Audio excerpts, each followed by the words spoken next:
తెలంగాణ ఆర్థిక ప్రగతి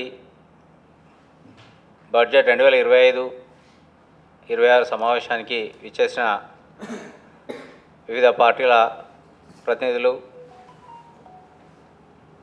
బి వినోద్ కుమార్ గారు, అద్దంకి దయాకర్ గారు, కాసం వెంకటేశ్వర్లు గారు, అలాగే వివిధ యూనివర్సిటీల నుంచి వచ్చిన ఆర్థిక నిపుణులు ప్రొఫెసర్ పాపిరెడ్డి గారు, ప్రొఫెసర్ కె సీతారామారావు గారు, ప్రొఫెసర్ రమణమూర్తి గారు, డాక్టర్ కృష్ణారెడ్డి గారు, శ్రీ డి పాపారావు గారు, అలాగే శ్రీ దేవిప్రసాదరావు గారు, టీయూడబ్ల్యూజే నుండి రమణ కుమార్ గారు, టీఎస్యూడబ్ల్యూజే నుండి యాదగిరి గారు, అలాగే వివిధ పత్రికా ప్రతినిధులు, ఛానల్ ప్రతినిధులు అందరికీ కూడా పేరు పేరున స్వాగతం, సుస్వాగతం. తెలంగాణ కొత్త రాష్ట్రం, చిన్న రాష్ట్రం అయినప్పటికీ కూడా దేశ ఆర్థిక వ్యవస్థలో ముందు నడుస్తున్న రాష్ట్రం. గత 10 సంవత్సరాల కొత్త తెలంగాణ రాష్ట్రంలో తెలంగాణ ప్రజల యొక్క సామాజిక ఆర్థిక స్థితిగతులు ఏ విధంగా మెరుగైనాయి, భవిష్యత్ కాలంలో రాబోయే కాలంలో తెలంగాణ ప్రజల యొక్క సర్వతోముఖ అభివృద్ధి ఏ విధంగా జరగాలనే దానిపై గత 10 సంవత్సరాలుగా మా సంస్థ నుంచి నిరంతరాయంగా సమాజంలోని వివిధ వర్గాలతో చర్చిస్తున్నాం, సభలు సమావేశాలు నిర్వహిస్తూ వస్తున్నాం. ఒక సంతోషకరమైన విషయం ఏమిటంటే తెలంగాణ ఏర్పడే నాటికి 5 లక్షల కోట్ల జిఎస్డిపి ఉన్న తెలంగాణ ఆర్థిక వ్యవస్థ ఇవాళ 16 లక్షల పైచిలుకు కోట్లకు చేరడం అనేది చాలా సంతోషకరం. ప్రతి సంవత్సరం 1 లక్ష కోట్ల అదనపు ఆదాయం ఈ రాష్ట్రం సృష్టిస్తున్నది. అయినప్పటికీ కూడా ఇంకా అనేక అంశాలని మనము అడ్రస్ చేయవలసి ఉన్నది. ముఖ్యంగా మనం పెట్టే ఖర్చు అంటే ప్రభుత్వం విడుదల చేసే కేటాయింపులు, విడుదల చేసే నిధులు, చేసే ఖర్చులు, ఈ రేషియోను పరిశీలించాలంటే మనం ఒకసారి జయశంకర్ సార్ను గుర్తు చేసుకోవాలి.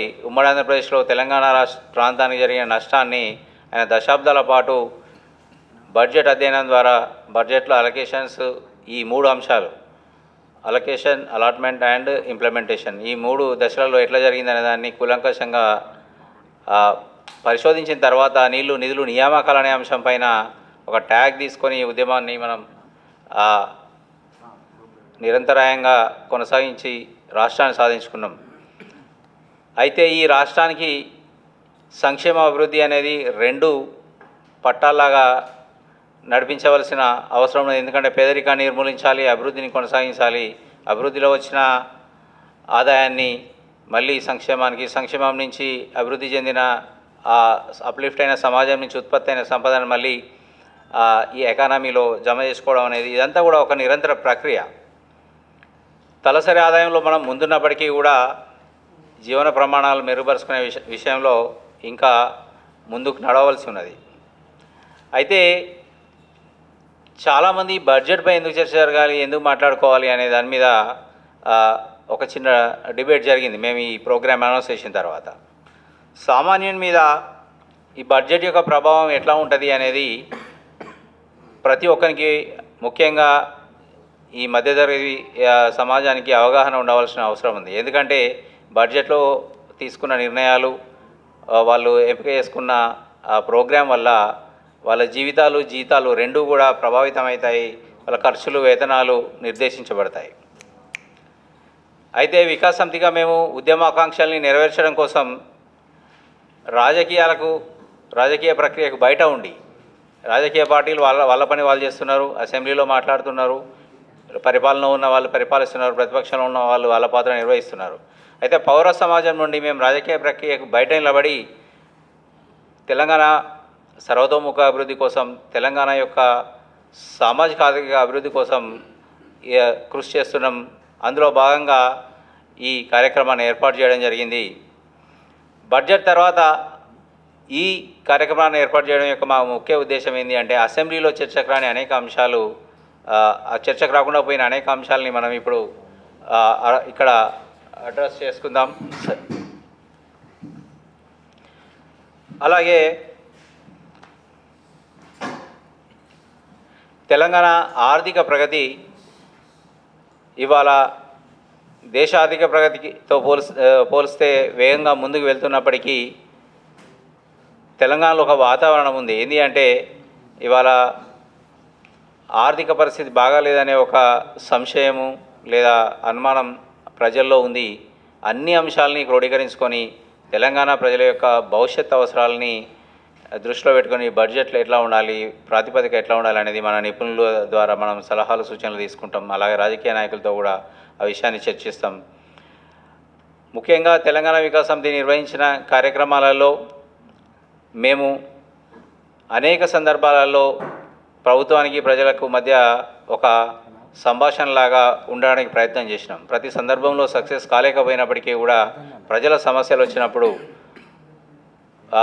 అనేక సందర్భాలలో ఉద్యోగ సంఘాలకు బయట ఉంటాయి. అంటే ఉద్యోగ సంఘాలు నిర్వహించని పనులు ఏమైతే ఉన్నాయో అవన్నీ కార్యక్రమాలని కూడా మేము తీసుకోవడం జరిగింది. సాహిత్య రంగంలో పనిచేయడం జరిగింది, నీటిపారుదల రంగంలో పనిచేయడం జరిగింది, మల్లన్న సాగర్ బాధితుల కోసం పనిచేయడం జరిగింది. ఇక్కడ ఉన్నారు మా మిత్రుడు రాజు, ఇక్కడ విజయానంద్ రాష్ట్ర ఉపాధ్యక్షులు ఉన్నారు వాళ్ళిద్దరు. అలాగే ఇంకా మాకు గిరిజన విభాగం ఉన్నది, మాకు SC/SL ఉంది, అలాగే పొలిటికల్ అండ్ కల్చరల్ వింగ్ కూడా ఉన్నాయి. ఇట్లా ఈ వింగ్స్ పెట్టుకొని మేము అన్ని రంగాలలో పనిచేస్తూ వస్తున్నాం.